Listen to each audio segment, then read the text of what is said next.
Mastering idioms, throwing a curveball.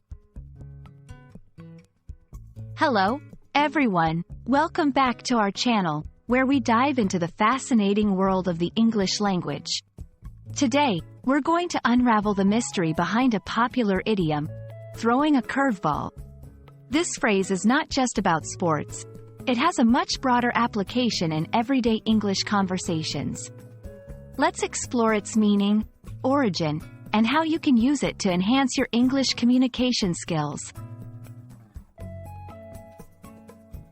Throwing a curveball is an idiom that originates from baseball, where a pitcher throws a ball that moves unexpectedly, making it difficult for the batter to hit. In everyday English, this phrase metaphorically means to introduce an unexpected challenge or surprise that makes a situation more difficult to handle.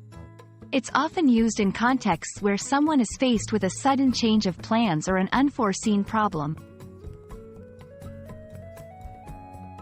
To better understand how to use this idiom, let's look at some examples. 1.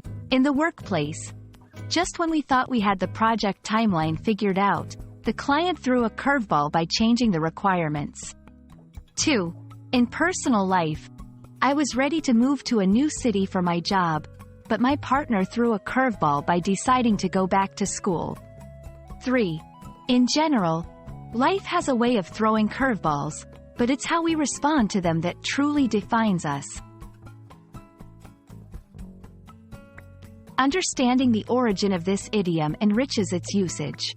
The term curveball is deeply rooted in the game of baseball, dating back to the late 19th century. It describes a pitch where the ball curves or breaks in its path towards the batter, making it challenging to predict and hit.